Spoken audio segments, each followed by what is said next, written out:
काय पान नंबर 281 530 मोह के प्रभाव से ही मन की चंचलता। सर्वेषामपि कर्मणामतितरा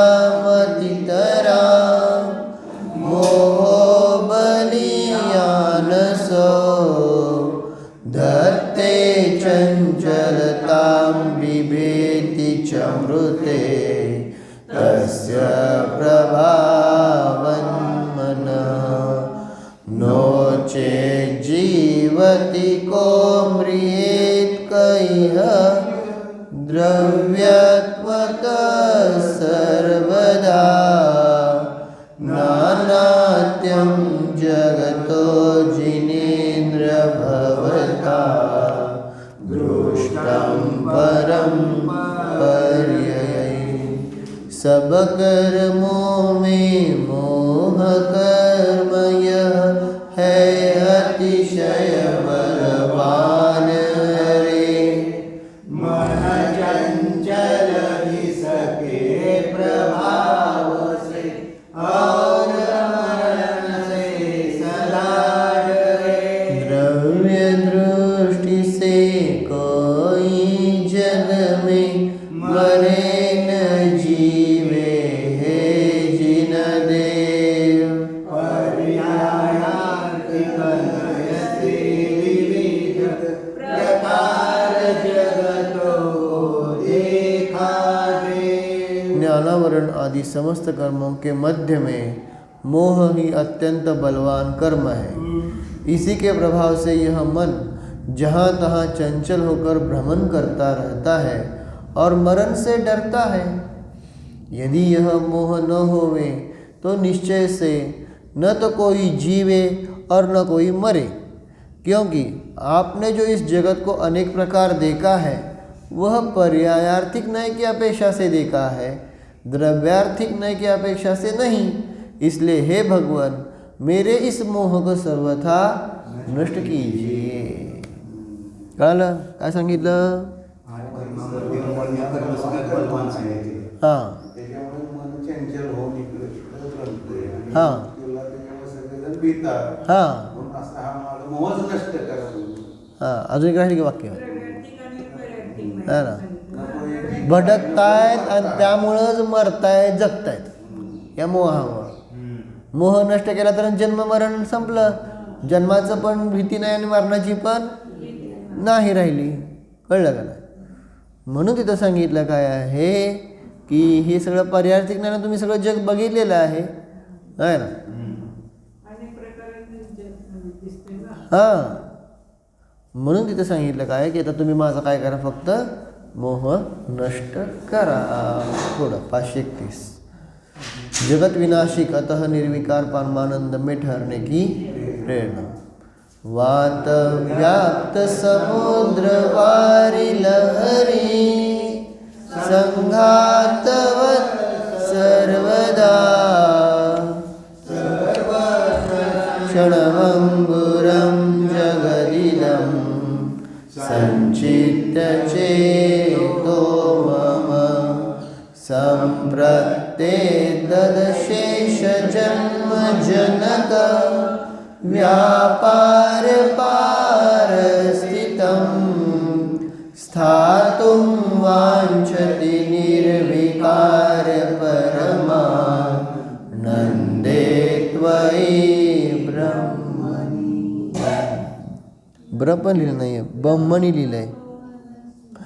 व्याप्त पवन से जल की लहरें उठते हुए समुद्र समान क्षणभंगुर सर्वत्र जगतय बलिभाति मन करे विचार। अब समस्त भव संतति उत्पादक व्यापारों से हो पार।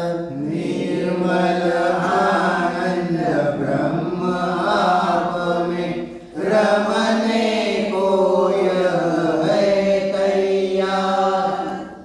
से व्याप्त जल लहरी के समूह समान सर्व काल तथा सर्व क्षेत्रों में यह जगत क्षण भर में विनाशिक है। ऐसा भली भांति विचार कर मेरा मन इस समय समस्त संसार के उत्पन्न करने वाले व्यापारों से रहित होकर निर्विकार परमानंद परम ब्रह्म स्वरूप आप में ही ठहरने की इच्छा करता है। कशाची उपमा दिली? हां पण त्याला कसं सांगितलं? कशी लाट? पवन से व्याप्त. समजलं का नाही काय आहे? वाऱ्याने युग. लाट कशी येते? वारं जोरात आल्यावरच ते होते ना लाट. समजतंय का नाही? मग पवन से व्याप्त जल लहरी के समूह समान म्हणजे मोठे सुनामी. कळलं का नाही? सर्व काल तथा सर्व क्षेत्रों में यह जगत क्षण भर में विनाशिका है. सुनामी आली की काय झालं होतं बघितलं होतं का नाही आपण? काय क्षणभरात सगळं धुवून गेलं, निघून गेलं. होत्याचं नव्हतं झालं का नाही? बघतो का नाही आपण? मग ते उपमा दिली ते. ऐसा भली भांति विचार कर मेरा मन इस समय समस्त संसार के उत्पन्न करने वाले व्यापारों से रहित होकर काय संसाराला उत्पन्न करणाऱ्या सगळ्या व्यापाराने रहित. व्यापार समजतंय का? व्यापार हा ना. व्यापार का शब्द वापरतात? मग देणं घेणं चालू सारखं. कळतंय का नाही? व्यापार म्हणजे काय? देणं घेणं आहे का नाही? मग मन वचन काय आहे? तर काय चालू आहे सारखं? देणं घेणं चालू आहे का नाही? कसलं देणं घेणं चालू आहे सांगा बरं? मन वचन काय नाही, देणं घेणं काय चालू आहे?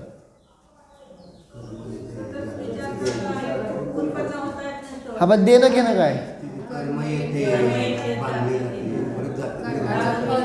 अच्छा कर्म येत आहेत जात आहेत ते देणं घेणं. बरं ठीक आहे कर्माच्या अपेक्षेने. पण अजून काय देणं घेणं चालू आहे?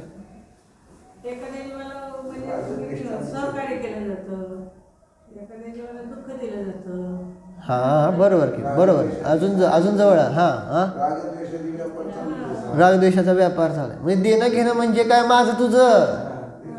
प्रत्येक वेळेस बोलायला लागते का आपल्याला माझं तुझं? बोलायला लागत नाही, परंतु अंतरंगामध्ये तेच पडलेलं आहे. शब्दाने भले बोलत काय कायच बोलत पण असतात आहे ना. तेवढं माझ्या चटईवर बसायचं नाही बरं का आहे ना. कळलं? तुमचं हे घेऊ का असं काय वॉटेवर सारखं चालू आहे. घरामध्ये सुद्धा चालूच असतं का नाही? तिथं भले तोंडानं बोलत नसताल पण अभिप्रायामध्ये आहे. म्हणजे मन वचन काय ना हे देणं घेणं चालू आहे म्हणून त्याला व्यापार शब्द दिला. कळलं का नाही? माझं तुझं आहे का नाही? जर माझं तुझं नसतं तर व्यापार झालाच नसता. हा मन वचन कायचा व्यापार झाला असता का सांगा? विचार करा. फक्त एक विचार करा. मनामध्ये कसला पण विचार येतोय है ना. आपण आपल्या पॉईंट ऑफ व्ह्यूनं विचार करतोय का नाही? कुठली पण गोष्ट असेल, कुठली पण घटना असेल, काय पण असेल, वस्तू असेल, व्यक्ती असेल, काय पण असेल, बरोबर का नाही? मनात विचार करताय का नाही? मग तिथं माझं तुझं चाललंय का नाही? दिसून येत नाही ना आपल्याला. वचनानं जे काही बोलतोय, कायनं जे काही करतोय, ह्या सगळ्यामध्ये देणं घेणं चालू आहे. आलं लक्षात? आणि मग हे करत असताना आपल्या अनुकूल झालं तर माझं, आपल्या अनुकूल नाही झालं तर तुझं. कळलं का नाही? हे रागद्वेषाचा व्यापार, मन वचन कायाचा व्यापार असा जो शब्द वापरतात ना सारखा, हा ना. व्यापार म्हणजे काय? देणं घेणं आहे. आणि देणं घेणं तिथंच आहे जिथं माझं तुझं आहे. अन्यथा देणं घेणं होईल का सांगा की? व्यापार कसा म्हणायचा? हां असं म्हणून तिथं सांगितलं. मग काय सांगितलं? अशा प्रकारे संसाराला उत्पन्न करणारा सर्व व्यापाराने रहित होऊन निर्विकार परमानंद परमब्रह्मस्वरूप आप में ही ठहरने की इच्छा करता. कळलं का नाही? तुमच्यामध्ये फक्त राहतो.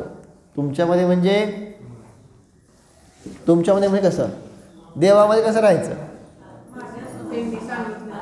त्यांनी सांगितलेल्या उपदेशामध्ये राहतो, त्यांनी दाखवलेल्या गुणांमध्ये राहतो. आहे का नाही? पर्यायामध्येच राहिलो का नाही आपण? पज्जे बुडा आहे का नाही? परंतु गुणांमध्ये राहिलो का? नाही. गुणांमध्ये राहतो आता त्यांनी दाखवलेल्या, आहे का नाही? मग तो सांगितला त्यांच्यामध्ये राहिलो अशी इच्छा केलेली आहे. समजते ना? चला पुढचा. परिणती सब जीवन की तानी भानी भांती वर्णी. काय कोण असतो किमान 532 आहे ना? हां, येन स्यात् शुभोपयोगतयित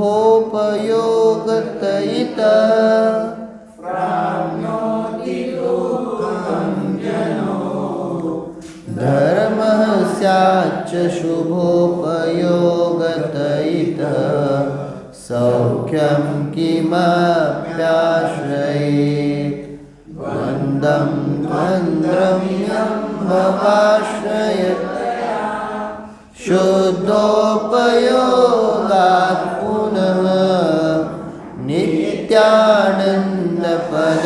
तदत्र च भवान् अर्हन्नहं तत्र च. अशुभोपयोग से पापोत्पत्ति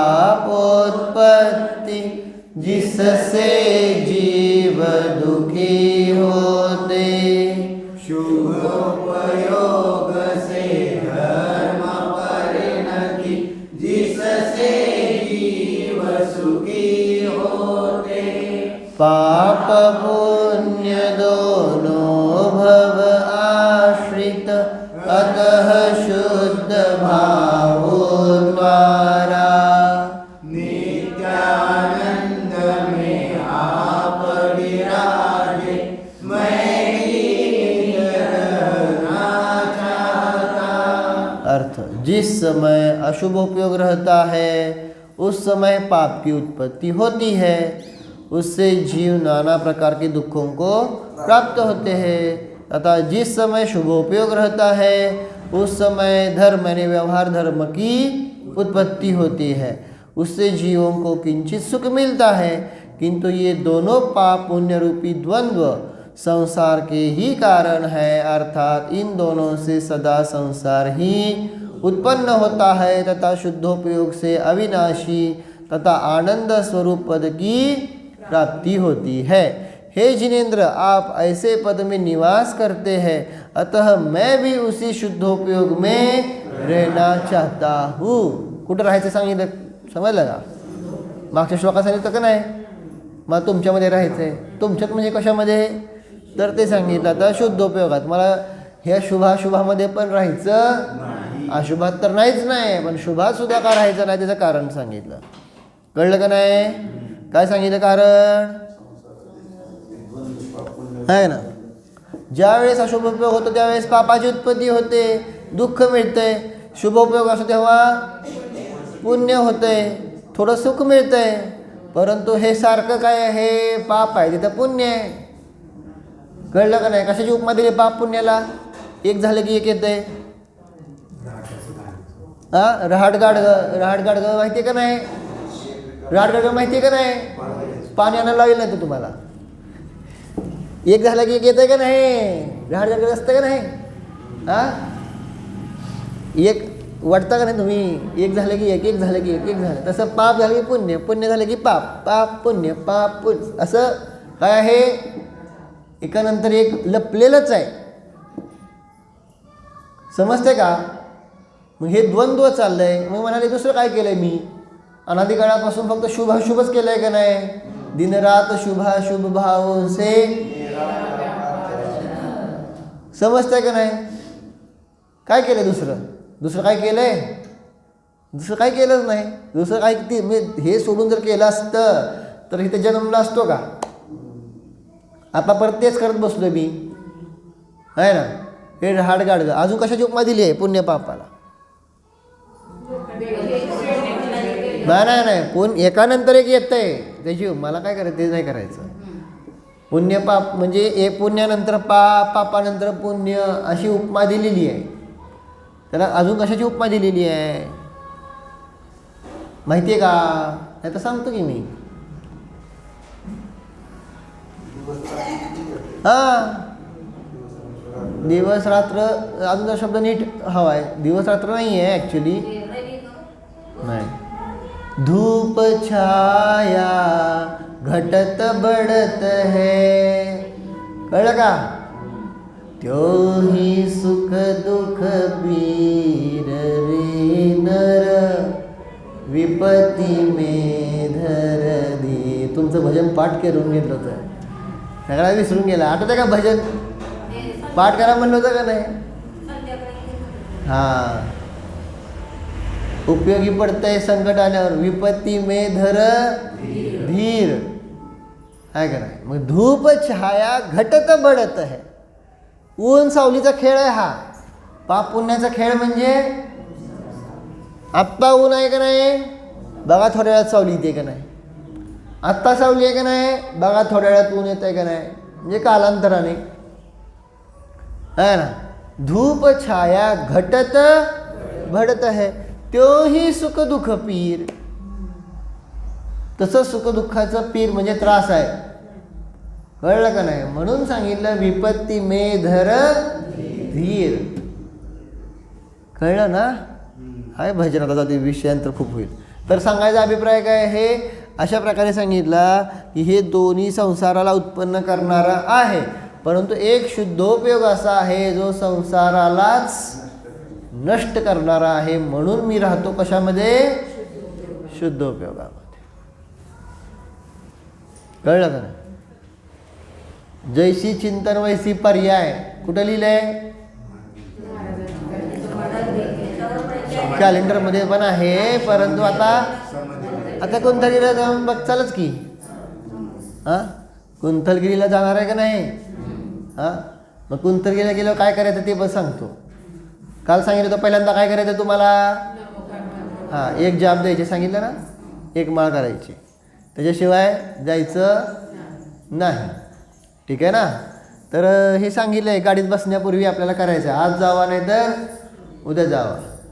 हां, परंतु एक जाप करायचं. परत गाडीत बसल्यावर पण नामोकार मंत्र म्हणत राहावा, आहे ना, पोचेपर्यंत आपलं. ठीक आहे. पण आता पुढं तिथं गेल्यावर काय करायचं आपल्याला? काय करायचं? थांबा, मग पहिल्यांदा व्हायचं कुंथलगिरीला व्हायचं. कुणाकडे जातो पहिल्यांदा? देशभूषण कुलभूषण भगवंताकडं. तिथं बघून जरा जी आपण सिद्ध स्तुती केली आहे का नाही ते बघा, आठवा. अमूर्तिक रूपानं सिद्ध पाहण्याचा प्रयत्न करायचा. समजलं का? आहे ना. तिथून मग नंतर मग तुम्ही खाली सगळी दर्शनं करत करत करत कुठे येत आहे? हां, वीरसागर महाराजांकडं म्हणजे सगळंच. आता मी थोडक्यात सांगतो, बाकीचंच तुम्ही करा की. शांतीसागर महाराज वगैरे ते आहेत की, आहे ना. पण आपलं एक कॉमन वीरसागर महाराजांकडे आल्यावर कुठं काय करणार? तिथं जाऊन ध्यान करायचं. तिथं लिहिलं आहे समाधीच्या इथं काय लिहिलेलं आहे? जैसी चिंतन वैसी पर्याय. कुठले श्लोक आहे ती? कुठला आहे? हां, समयसारमधला गाथा नंबर 100. आता बघून घ्या तेवढं, आहे ना. गाथा काय आहे? जह, आहे ना. म्हणजे शुभाचं चिंतन केलं तर शुभ, अशुभाचं चिंतन केलं तसं होतं आहे. म्हणून जसं चिंतन तशी पर्याय, असं तिथलं वाक्य आहे ना. समजलं का नाही?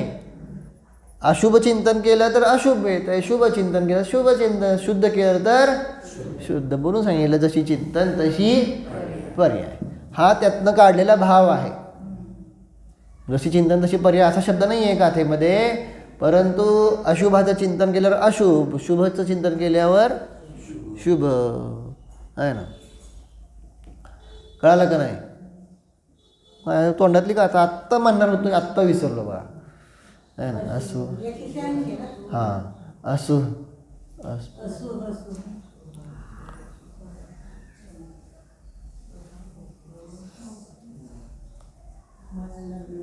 हां, तेच की. असू हा सुरुवात आहे, पण ठीक आहे. आता आम्हाला एकदा आठवण आहे. होतं आत्ता, होतं जस्ट तुम्हाला बोलण्यापूर्वी आत्ता होतं माझ्या. पण आता असं ज्ञानावर कर्म असं नाही, त्याचं काय म्हणायचं, आपणच तसं वेदन करतोय. काल सांगितलं, हां. तर ठीक आहे, कळालं का? आहे ना. तर मग आता वेळ नाही घालवत. तर असं सांगायचं काय की अशुभाचं चिंतन केलं तर अशुभ होणार, शुभाचं चिंतन केलं तर शुभ, शुद्धाचं चिंतन केलं तर शुद्ध, आहे का नाही. अशा प्रकारे ती सगळी चर्चा आलेली आहे सम्यसारमधली. ठीक आहे. ती गाथा नंबर पण बघून घ्या. आणि मग पुढं सांगितलं काय आहे, वीरसाहेब महाराजांकडे आल्यानंतर मग पुढं कुठं बसणार तुम्ही, समोशरणामध्ये विधानाला, आहे का नाही.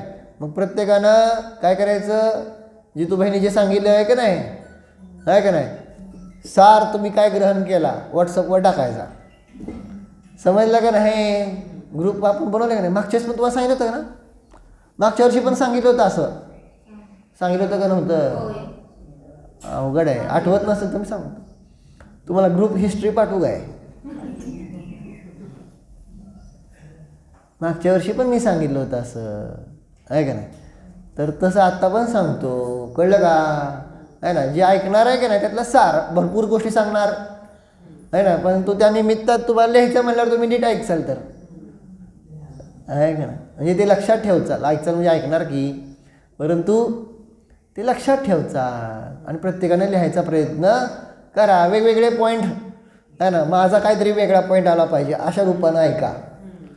कळतं आहे का नाही. म्हणजे नीट ग्रहण करचाल. ठीक आहे, समजलं का. अशा प्रकारे ते सांगितलं. पुढं भावार्थ. अब उपयोग के 3 भेद है, अशुभोपयोग, शुभोपयोग, शुद्धोपयोग. इनमें आदि के 2 उपयोग के कारण संसार में ही भटकना पड़ता है, क्योंकि जिस समय जीवों का उपयोग अशुभ होता है उस समय उनको पाप बंद होता है. पाप बंद होने से उनको नाना प्रकार की खोटी खोटी गतियों में भ्रमण करना पड़ता है, और जिस समय उनका उपयोग शुभ होता है उस समय शुभोपयोग की कृपा से उनको राजा महाराजा आदि पदों की प्राप्ति होती है. इसलिए वह भी संसार का ही बढ़ाने वाला है. किंतु जिस समय शुद्धोपयोग की प्राप्ति होती है उससे संसार की प्राप्ति नहीं हो सकती, अपितु निर्वाण की ही प्राप्ति होती है. इसलिए हे भगवान, मैं शुद्धोपयोग में ही स्थित रहना चाहता हूँ. ठीक आहे, कळलं का. अशुभाची सांगितलं प्राप्ती झाली तरी दुःख आहे, शुभाची प्राप्ती झाली पद मिळते पण तरी सुद्धा परत काय आहे, दुःखच आहे, संसार आहे. पण शुद्धाची प्राप्तीने सांगितलं कधी सुद्धा दुःख मिळणार नाही, संसार मिळणार नाही. कळलं का नाही. म्हणून मी सांगितलं काय आहे, शुद्धोपयोगामध्येच स्थिर राहू इच्छितो. ठीक आहे. अजून एक श्लोक घ्यायचा का. आत्मस्वरूप उत्कृष्ट तेज का अस्ति नास्ति से स्वरूप. यन्नान्तर्न बहिः स्थितं न च दिशि स्थूलं न सूक्ष्मं पुमान्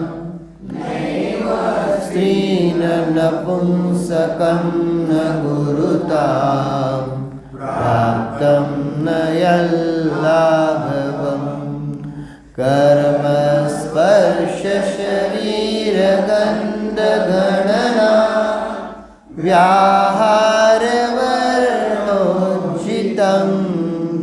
स्वच्छ ज्ञान दृगेकमूर्ति तदहं ज्योति परम ना परम, जो नहीं भीतर बाहर और दिशाओं में नहीं सूक्ष्म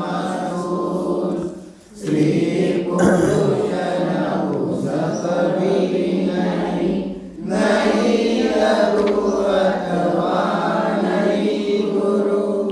कर्म स्पर्श हीरगंध संख्या अरुवचन वर्ण विरहित स्वच्छ ज्ञान दृग एक मूर्ति में परम ज्योति हूँ अन्य नहीं.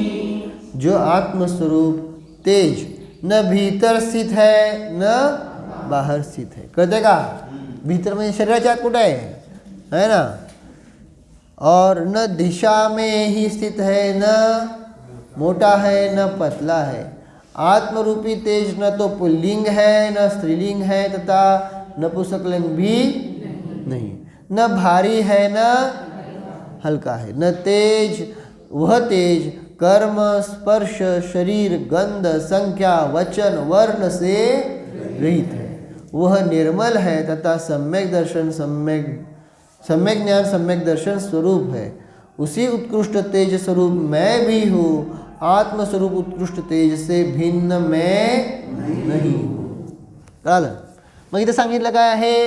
पहिल्यांदा सांगितलं तो जे आत्मस्वरूप तेज आहे, जे आत पण नाही आहे बाहेर पण नाही. बाहेर नाही हे म्हणला तर ठीक आहे, पण इथं म्हणतात काय आता आत पण नाही म्हणजे काय? शरीराच्या बाहेर नाही आहे मान्य आहे, पण शरीरामध्ये पण नाही आहे. काय विचारताय? कसं लावायचं? मी सांगतोच की, तुम्ही काय आता वाचलाय तर सांगतो. हां आत नाही म्हणले, शरीरामध्ये नाही आहे लिहिलं आहे ना तिथं. आत पण नाही बाहेर पण नाही, वेगळं आहे. बरोबर उत्तर येते बरोबर हळूहळू. हां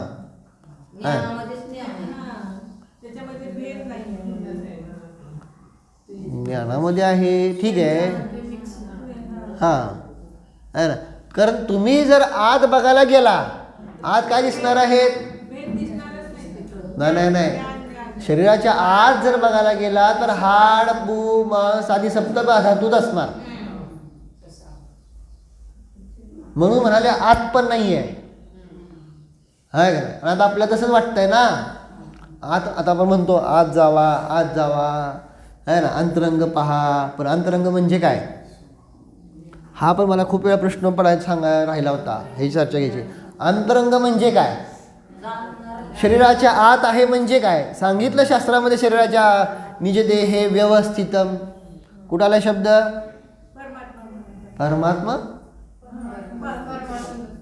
परमानंद स्तोत्रामध्ये. कोण तर म्हणलं होतं ना पाठ करते परमानंद स्तोत्र म्हणून. विचारलं होतं का नाही ग्रुपमध्ये? मी हे पाठ करणार ते पाठ करणार. आहे ना, निज देहे व्यवस्थितम. आत्म्यामध्ये आहे ना, शरीरामध्ये आहे ना. मग आता हे समजून घ्या, आत आहे पण म्हणतात इथं नाही पण म्हणतात. दोन्हीची अपेक्षा समजून घ्या पहिल्यांदा. आत्मा कुठं आहे? शरीरामध्ये आहे आणि शरीरामध्ये नाही पण. कसं काय? तर सांगितलं आत्म्याचे प्रदेश वेगळे आहेत आणि शरीराचे प्रदेश वेगळे आहेत. त्यामुळे तुम्ही आत हुडकायला जाचाल तर असा दिसणार नाही. जसं ती काय होती, एक कोंबडी होती, रोज सोन्याचं काय देत होती? अंडा देत होती. त्याला वाटलं काय? हां, म्हणून तिनं तिला मारलं. आज काय निघालं का? आतनंच येत होतं पण आत नव्हतं. कळलं का नाही ती गोष्ट? आता गोष्ट पाहिजे ना सोन्याच्या अंड्याची. हां बस ती सांगायला लावू नका. तर मग तसं सांगतोय, आत्मा आत आहे पण तरी सुद्धा आत नाही. का? नीट समजून घ्या. आता जसं सांगितलं की त्या कोंबडीला पूर्ण शरीरात विदारण करून कुठं अंड नव्हतं पण ते आतूनच येत होतं ना, तसं ह्या शरीराच्या आत जर बघितला तर आतमध्ये तर सगळे हाड पू मांस आदी सगळे सप्तधातू आहेत. नाही तर म्हणतात आम्ही सायन्स एवढं प्रगतशील झालं, आतलं सगळं काय आता काय कॅमेरा आत जाते सगळं हे बघताय ना. समजलं का नाही? कसलं म्हणतात त्याला काय ते? हां कसलं स्कोप काय आहे की. हां तर मग ते आत बघतो आत्मा कुठे आहे का? कळालं का नाही? सायन्स लोक कधीच करत बसले का नाही? आता कोंडून ठेवतो, कुठं लपून मिळते का करते का वगैरे, असं आत नाही आहे ते. कारण आतमध्ये शरीराची सगळी काय आहेत? हाड पू मांस आहे. मग आत आहे म्हणजे कसं आहे? आत आहे म्हणजे की जे बाहेरनं दिसतंय ते शरीर, तो म्हणजे मी नाही, तर जे जाणतो आहे तो मी आहे. स्वदेह प्रमाणच आहे. आपण बघितलंय ना, कुठं बघितलं होतं, कुठं बघितलं होतं स्वदेह प्रमाण? आत्ताच बघितलं होतं का नाही? द्रव्य संग्रह मध्ये. हो, असं लगेच विसरून जातील लगेच. लघुद्रव्य संग्रहाचं विधान घेतलं होतं का नाही? त्यामध्ये आज सांगितलं होतं का नाही? सांगितलं होतं का नव्हतं? उदाहरण पण दिलं होतं कशाचं? हत्तीच्या शरीरात, मुंगीच्या शरीरात, आणि अजून दुसरं उदाहरण दिलं होतं पाण्याचं. दिलं होतं का नाही? पाणी ज्या आकारात शरीर भांड्यात आहे त्या आकाराचं वगैरे. तर ठीक आहे. मग अशा प्रकारे आत्मा जो आहे, अंतरंग पहा म्हणजे काय घ्यायचं सांगितलं की जो आत्ता जाणतो आहे ते पाहायचं आहे, शरीराच्या अंतरंगात नाही जायचं. कारण पूर्वीच्याला म्हणलं अज्ञान अवस्थेत मी पण असेच चूक करत होतो. डोळे बंद केले की आत जावा, आत जावा, आत जावा. मग आपल्याला काय वाटायचं, चला आत म्हणजे शरीरात जावा.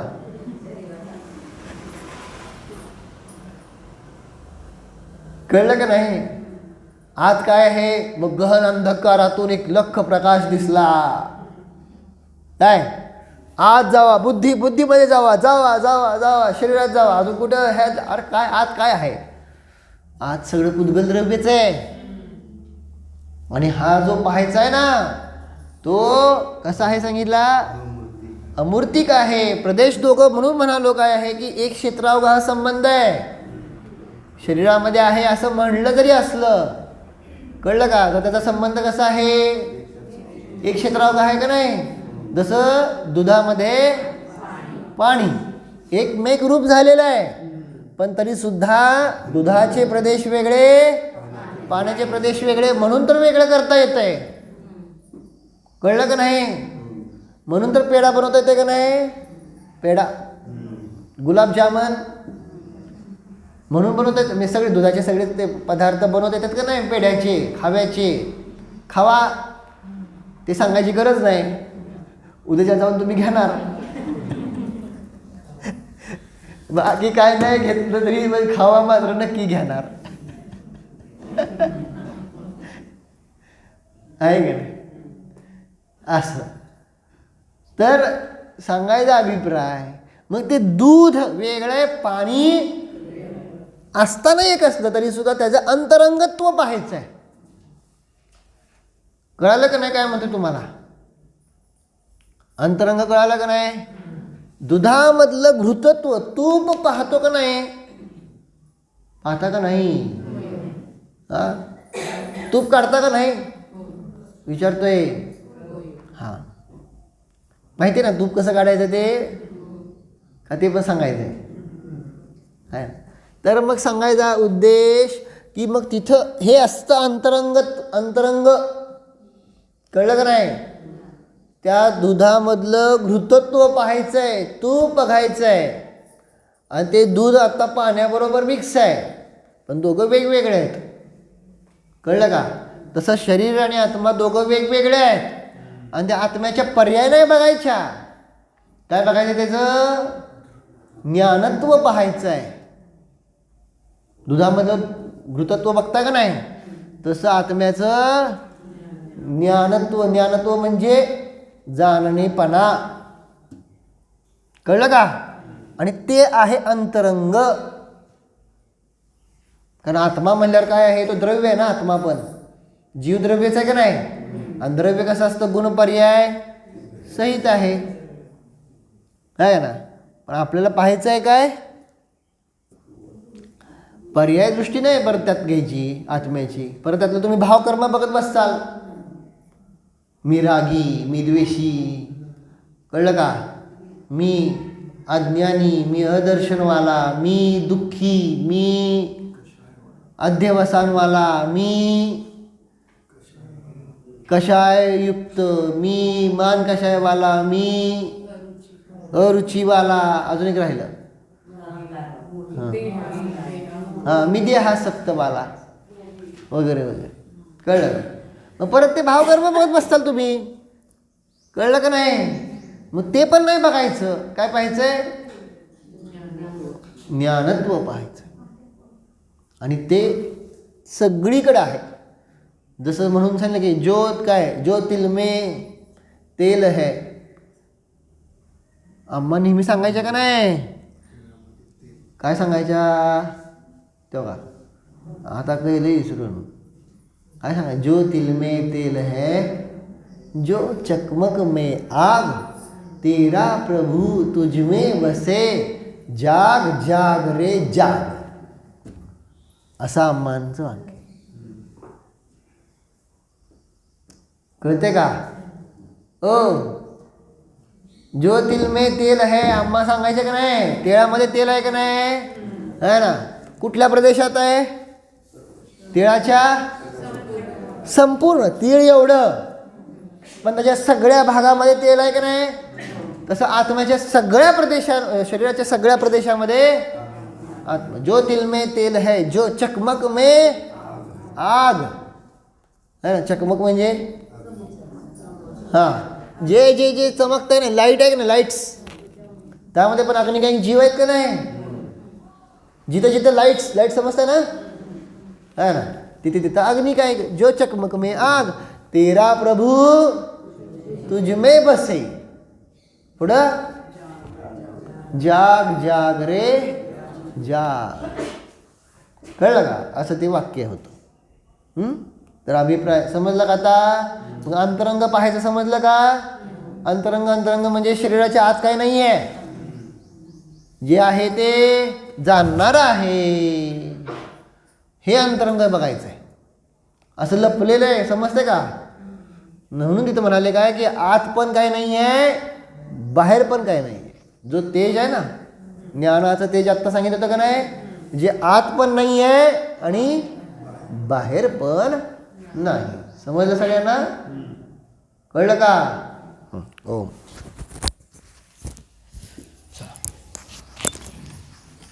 14 मार्गांना स्थान.